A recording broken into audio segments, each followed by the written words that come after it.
नमस्कार शेतकरी बंधू आणि भगिनींनो, मी गजानन जाधव, संस्थापक अध्यक्ष white gold trust Chhatrapati Sambhajinagar.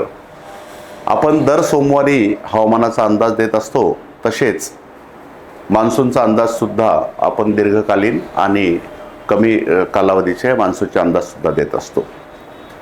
2 दिवसापूर्वी भारतीय हवामान खात्याचा मान्सूनबद्दलचा दीर्घकालीन अंदाज आला आणि त्यामध्ये मग चर्चा सुरू झाली की यावर्षी दुष्काळ पडणार का. बऱ्याच यूट्यूब चॅनलवर सुपर अल निनो, स्ट्रॉंग अल निनो, दुष्काळ पडणार, 12 जिल्हे अतिदुष्काळी वगैरे असे बऱ्याच दिवसापासून बातम्या चालू आहेत. आणि अनेक शेतकऱ्यांचे आम्हाला फोनसुद्धा आले, कमेंटसुद्धा आल्या की आपला हवामान अंदाजाबद्दल आपण सविस्तर माहिती द्यावी. त्यामुळं यावर्षीच्या मान्सूनचा नेमका पॅटर्न काय आहे याबद्दल आपण आज माहिती देणार आहोत या व्हिडिओमध्ये. तर बघा, हवामान विभागाचा जो अंदाज आला आहे त्यांनी सांगितलं आहे की यावर्षी अल निनो हा राहणार आहे.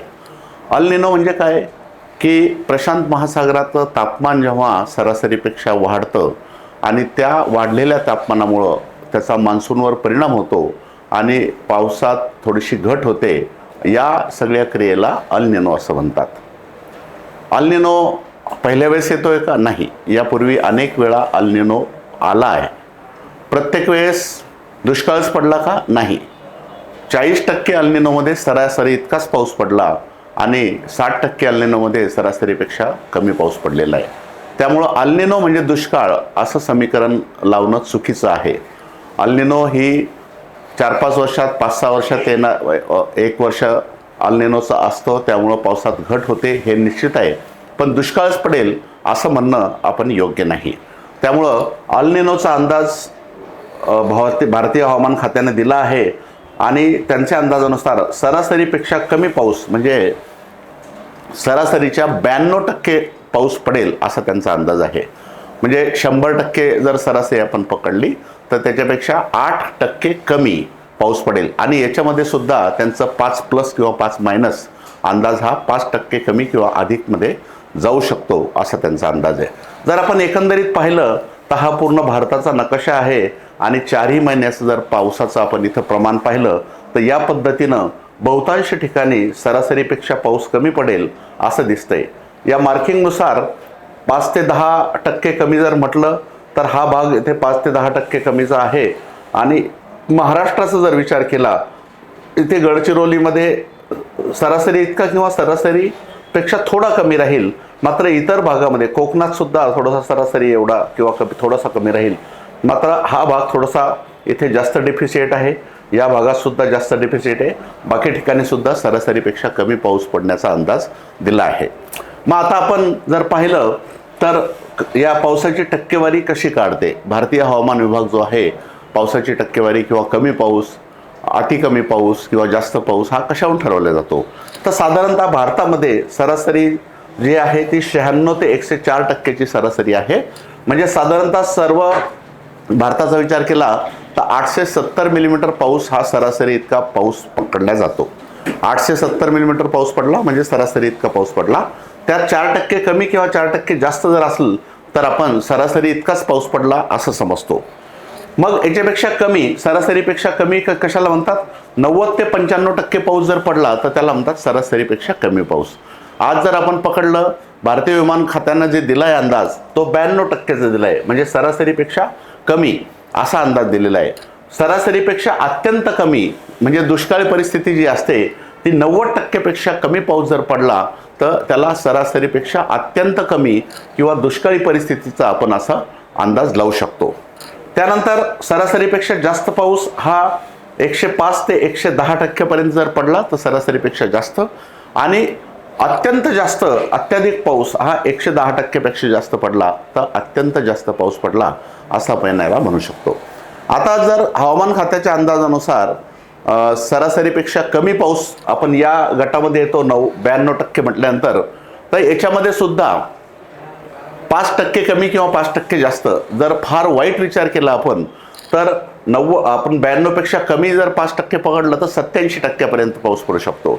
म्हणजे हा अत्यंत कमीमध्ये येऊ शकतो जर एकदम निगेटिव्ह सिच्युएशन झालं तर. आणि +5 जर म्हटलं तर आपण 92 + 5 म्हणजे 97, म्हणजे या गटात सरासरी इतक्या पावसामध्ये येऊ शकतो. त्यामुळं हे सरासरीचं एक साधारणतः गणित आपल्या लक्षात यावं म्हणून मी हे तुम्हाला पावसाचं प्रमाण आणि त्याला किती टक्क्यात काय म्हणतात ही एक डेफिनेशन मी तुम्हाला सांगितली आहे. तर या पद्धतीनं पाऊस निश्चित मागच्या 2-3 वर्षापेक्षा हा कमीच राहील, पण एकदम दुष्काळ पडेल असं म्हणणं योग्य नाही.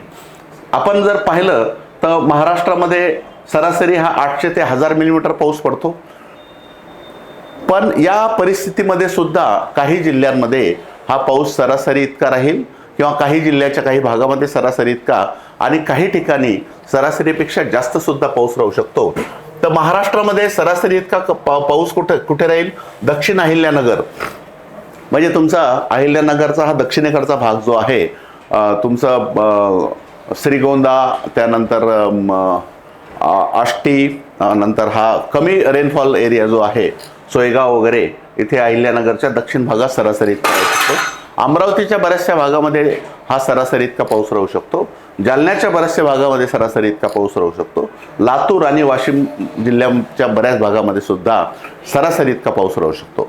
आणि सरासरीपेक्षा जास्त पाऊस हा नागपूर जिल्हा आणि गडचिरोली जिल्ह्यातल्या बऱ्याच भागामध्ये सरासरीपेक्षा जास्त सुद्धा पाऊस राहू शकतो. आणि इतर जिल्हे जे आहेत, हे जिल्हे सोडून इतर जिल्हे जे आहेत, इतर जिल्ह्यामध्ये सरासरीपेक्षा कमी पाऊस राहू शकतो. आता जर आपण पाहिलं तर महिन्यानुसार पावसाचं प्रमाण कसं राहील, आपण जर पाहिलं तर अल निनोचा प्रभाव हा नक्की राहणार आहे. मात्र अल निनो हा एकटाच फॅक्टर नाही. पाऊस पडण्यासाठी फक्त एकच गोष्ट कारणीभूत नसते. अल निनो प्रमाणच MGO आणि IOD, इंडियन ओशन डायपॉल, हे सुद्धा महत्त्वाचे असतात. पण जर आपण पाहिलं तर मागच्या 2-3 वर्षाच्या तुलनेत पाऊस हा कमी राहील, ही गोष्ट निश्चित आहे. त्यानंतर महाराष्ट्राचे आपण जर 4 भाग केले, कोकण, मध्य महाराष्ट्र, मराठवाडा आणि विदर्भ, पावसानुसार, तर या भागात जर आपण पाहिलं तर अल निनोचा प्रभाव थोडासा मराठवाडा आणि मध्य महाराष्ट्रामध्ये जास्त राहतो. तर अल निनो हा सक्रिय कधी होईल याच्याबद्दल IMDनं सांगितलंय की साधारणतः जुलैच्या शेवटच्या आठवड्यात हा अल निनो सक्रिय होईल. म्हणजेच काय आहे, जून आणि जुलै जवळपास पूर्ण, जून आणि जुलैमध्ये हा अल निनो तटस्थ राहील, म्हणजे न्यूट्रल राहील. मग जर न्यूट्रल राहील तर त्याला अडथळे पावसाला जास्त येणार नाहीत किंवा सरासरी इतका पाऊस जून आणि जुलैमध्ये पडू शकतो. याचा अर्थ काय आहे, जर अल निनो सक्रिय होईल तो कधी होईल? जुलैच्या शेवटच्या आठवड्यात सक्रिय होईल. म्हणजे जुलैचे 3 आठवडे आणि जूनचे समजा आपण 15 जून जरी म्हटलं तर 2-3 आठवडे जर आपण पकडले तर याच्यामध्ये नॉर्मल रेंज किंवा सरासरी इतका पाऊस पडण्याचा आपण आशा बाळगू शकतो, कारण अल निनो तोपर्यंत सक्रिय होत नाही. त्यामुळे जून जुलै हे महत्त्वाचे महिने आहेत आणि याच्यात जर आपल्याला व्यवस्थित पाऊस पडला तर फारशी अडचण येईल असं मला वाटत नाही. ऑगस्ट आणि सप्टेंबरमध्ये मात्र अल निनो हा प्रभाव त्याचा वाढणार आणि तो सक्रिय होणार. पण मी जसं सांगितलं की अल निनो हा एकटाच विषय नाही आहे.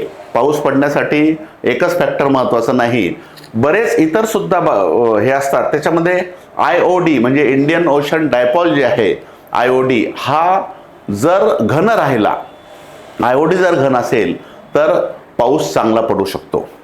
म्हणजे एकीकडे अल निनोचा प्रभाव आहे मात्र IOD घन आहे, असं जर झालं तर अल निनोवर IOD भारी पडून हा पाऊस नॉर्मल इतका पडू शकतो आणि आपला IOD जो आहे हा घन राहण्याचा अंदाज तिथं वर्तवलेला आहे. त्यानंतर MGO सुद्धा महत्त्वाचं आहे. ते साधारणतः 40-45 दिवसाला त्याची सायकल राहते. आज रोजी त्या MGO बद्दल सांगणं थोडंसं लवकर होईल, पण MGO जर ॲक्टिव्ह राहिला आणि त्या वेळेस जर सर्कल त्याचं आपल्या भारतामध्ये जर आलं, महाराष्ट्रामध्ये जर असेल, तर तो सुद्धा पावसाला खेचून आणू शकतो.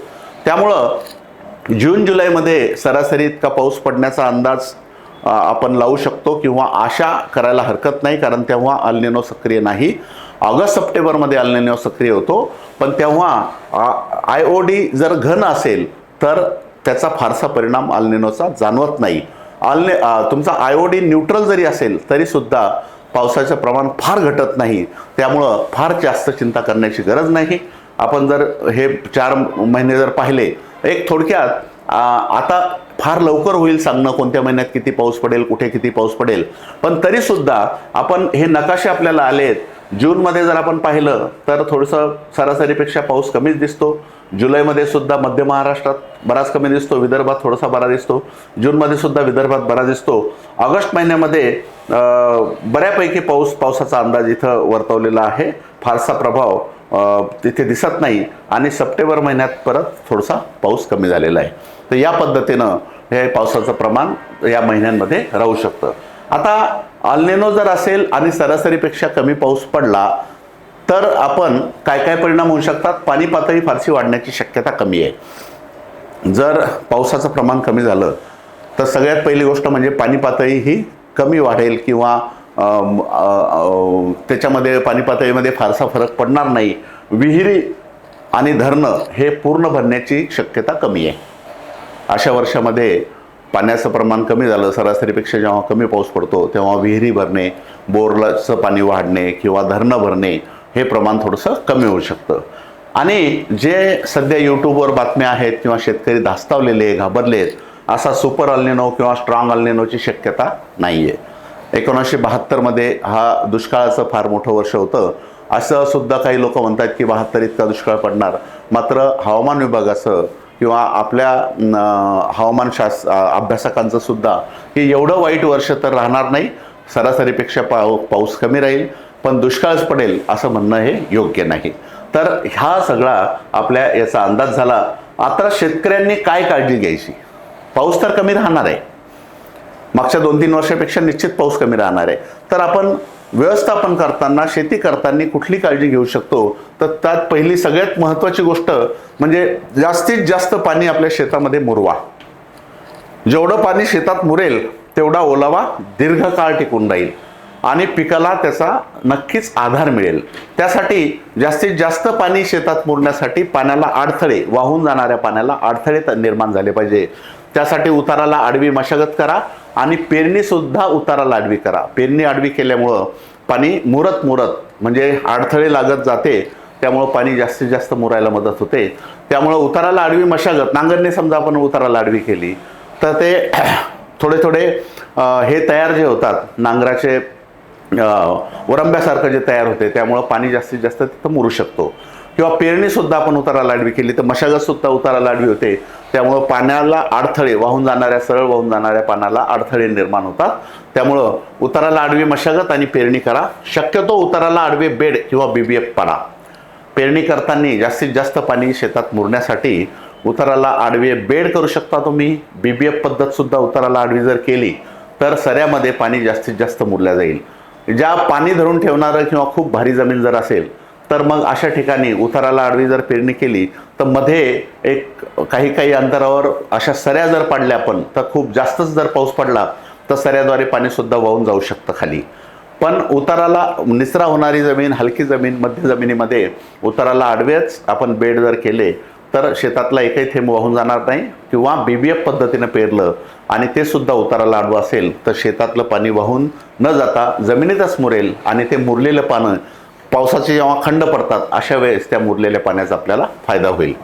जास्तीत जास्त पाणी शेतात मुरेल यासाठी प्रयत्न करा. जलताराचा अवलंब करा. आपण जलताराबद्दल मागच्या वर्षी बरेच व्हिडिओ बनवले होते, त्याबद्दल बरीच माहिती दिली होती. यामध्ये काय होतं की जिथं पाणी वाहून जातं शेवटच्या धुऱ्याला, ज्या ठिकाणी पाणी साचतं वाहून जाऊन अशा ठिकाणी गड्डा करायचा. साधारणतः मुरुम लागेपर्यंत, मुरुम लागल्यानंतर 2 फूट किंवा मुरुम जर लागत नसेल शेतात, भारी जमीन जर असेल तर 10 फुटाचा गड्डा करायचा. त्यात मोठे दगड नंतर छोटे दगड असे त्या दगडाने गड्डा भरून घ्यायचा आणि तिथे आलेलं पाणी सगळं मुरेल आणि पाणी मुरल्यामुळं तुमच्या वॉटर लेव्हल जे आहेत म्हणजे तुमच्या विहिरी असतील, बोर असतील, त्याचं पाणी निश्चित वाढेल.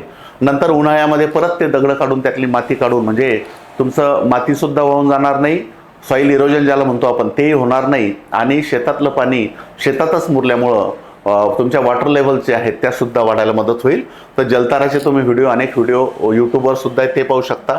कमी अंतर्मशागत करायची ज्याच्यामुळे पाण्याचं बाष्पीभवन कमी होईल. यासाठी हलकी अंतर्मशागत, वरचा थर फक्त आपण मातीचा वरचा थर म्हणजे हलवायचा जेणेकरून बाष्पीभवन, कॅपिलरी मुवमेंटनं जे पाणी वर जातं ते जाणार नाही. उगवणपूर्व तणनाशकांचा वापर करा.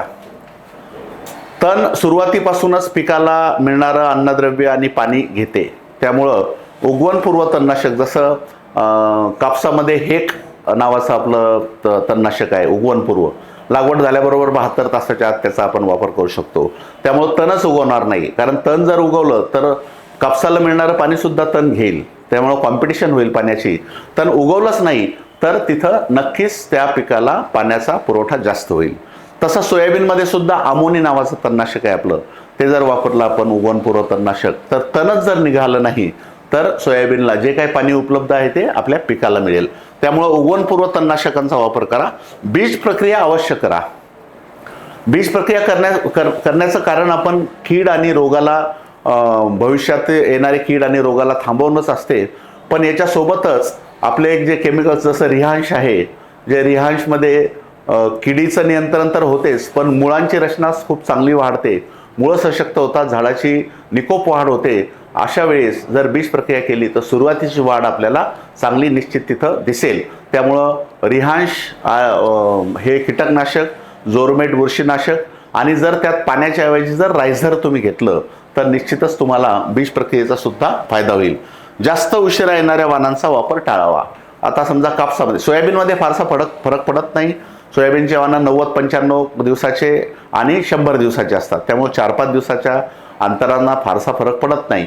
कापसामध्ये फरक पडू शकतो, तुरीमध्ये फरक पडू शकतो. जे दीर्घकालीन जास्त उशिरा येणारे जे वाणं आहेत, याच्याऐवजी लवकर येणारे किंवा मध्यम कालावधीचे वाणाची आपण तिथे लागवड करू शकतो, किंवा ज्यांच्याकडे सिंचनाची व्यवस्था आहे ते उशिरा येणारे वाणं सुद्धा लावू शकतात. तर या पद्धतीनं जर आपण उपाययोजना केल्या तर फारशी घाबरायची गरज नाही. जे होईल ते होईल असा विचार करा. आणि फार वाईट तर होणार नाही, कारण मी तुम्हाला जे सांगितलं, पावसाचं प्रमाण कमी राहील पण दुष्काळी परिस्थिती राहील का, असं जर आपण म्हटलं तर मी म्हणेल की नाही, दुष्काळ नाही. आपण जर योग्य नियोजन केलं तर त्यातून सुद्धा मार्ग निघू शकतो. त्यामुळं सर्व शेतकऱ्यांनी या पद्धतीनं अवलंब करावा आणि येणारा खरीप हंगाम आपल्याला चांगला जावो, आपल्याला चांगलं पिकाचं उत्पादन हो आणि बाजारभावसुद्धा पिकाला चांगला मिळो, अशा अपेक्षा करतो. धन्यवाद.